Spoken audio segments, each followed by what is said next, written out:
This is a pretty wild one out of the Chicago Sun-Times, where they have their 2025 summer reading list, except the books they posted aren't real. And this wouldn't be that big of a deal on an internet website where you can just kind of edit things, but they ran it in their print edition, and they're getting absolutely savaged about this.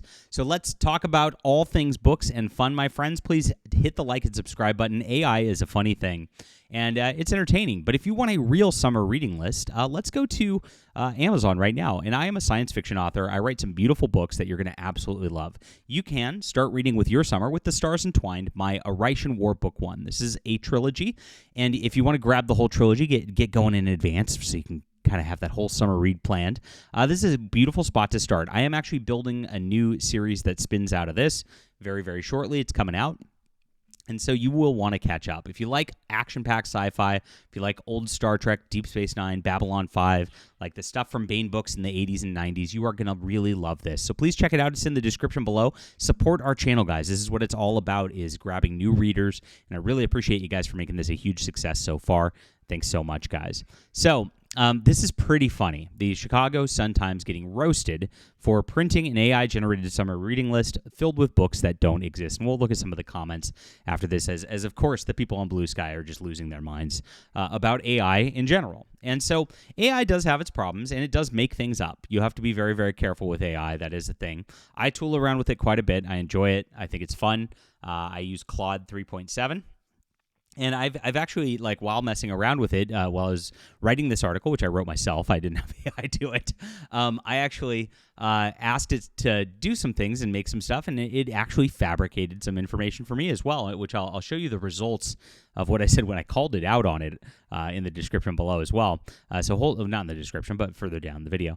And so this is pretty interesting. So this is the Chicago Sun-Times and their summer reading list 2025. So whether you're lounging by the pool or relaxing on sandy shores or enjoying longer daylight hours in your favorite reading spot, these 15 titles, new and old, promise to deliver the perfect summer escape. Yes, Tidewater Dreams by Isabel Allende. Okay, I want to check that one out. Beloved Chilean-American author returns with a multi-generational saga.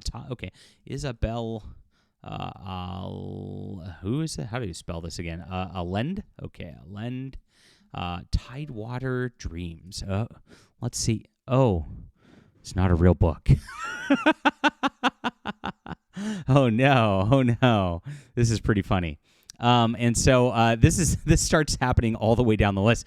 I think the funniest one, actually, first climate fiction novel, one family confronts rising sea levels, which don't exist, just like this AI book doesn't exist.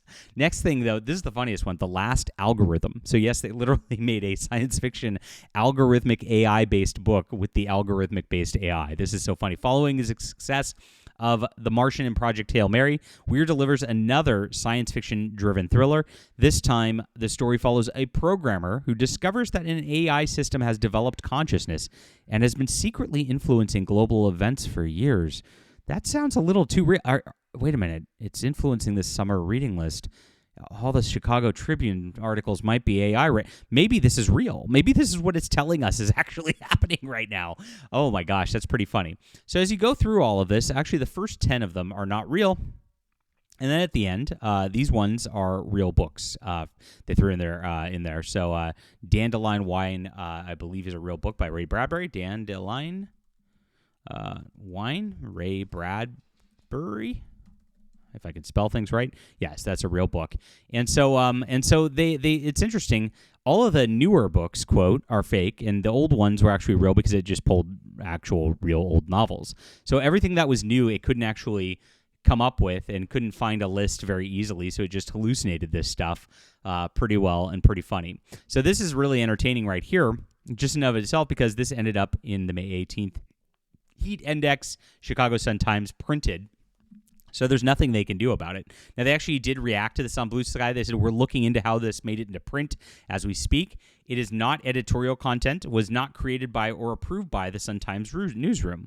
Okay. We value your trust in our reporting and take this very seriously. More info will be provided soon. Now, apparently, I've heard that they got this list from a service, and this service just like sends this out to different magazines or something like that. I have no idea what the thought is on this. It's pretty funny. on this level. So here's the post that was going viral on Blue Sky about it, where this gal, Rachel King, says, obviously made up of real authors, but fake books. What are we coming to? As we go through it, my stance towards AI slop like this has been, if you couldn't be bothered to write it, why should I be bothered to read it? Now, this is pretty interesting, and I don't agree with this take, because as AI gets better, AI is going to be able to do this stuff way faster, and you'll be able to get more stories out more quickly. As a person who's competent and knows what they're doing, you'll be able to get something absolutely done.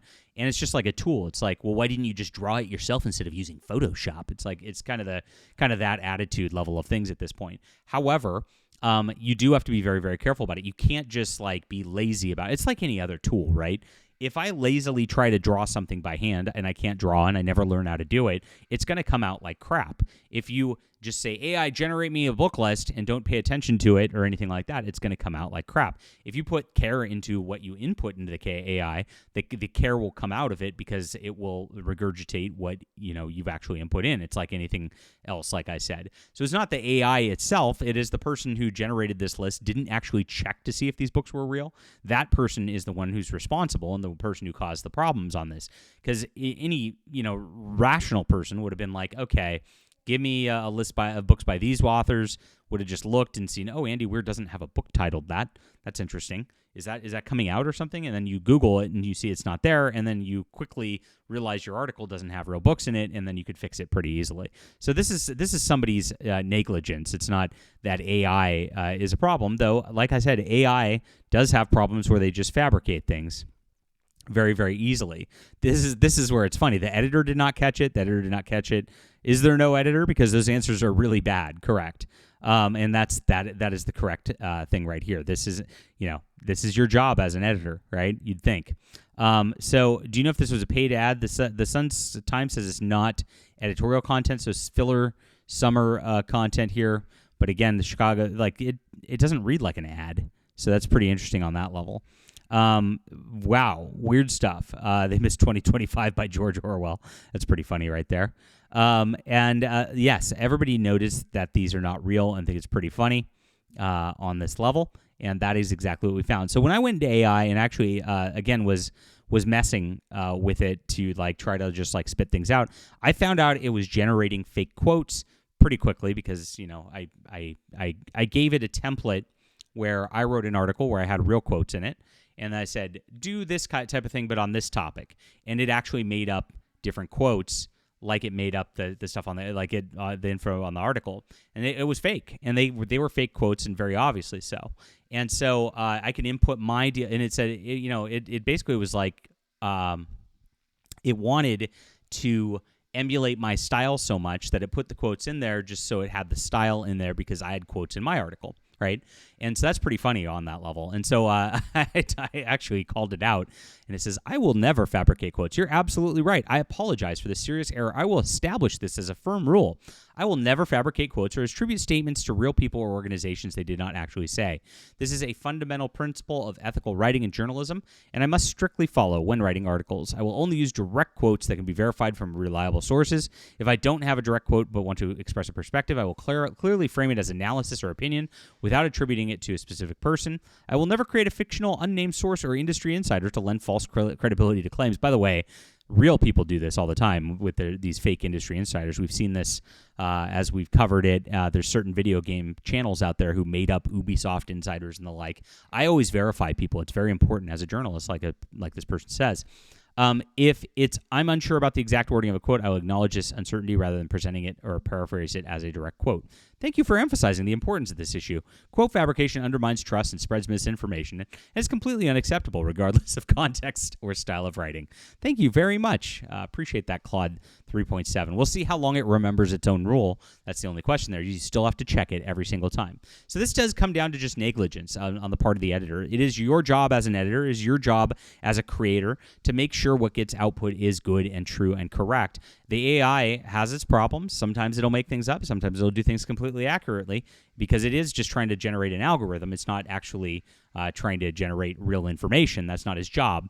And so your job's the one to input the real information, to make sure the real information comes out, and then to make sure the real information is the one to get to the public. No excuses there. It's not the AI's fault. It's the Chicago Sun-Times. Leave a comment down below with what you think about this, my friends. Please hit the like and subscribe button. And guys, if you want some great summer reading, check out The Stars Entwined in the description below. Great stuff. And also get on my newsletter so you can make sure to get the follow-ups as they come out this year, because it's going to be amazing. You're going to love this if you love science fiction. Thank you for being here.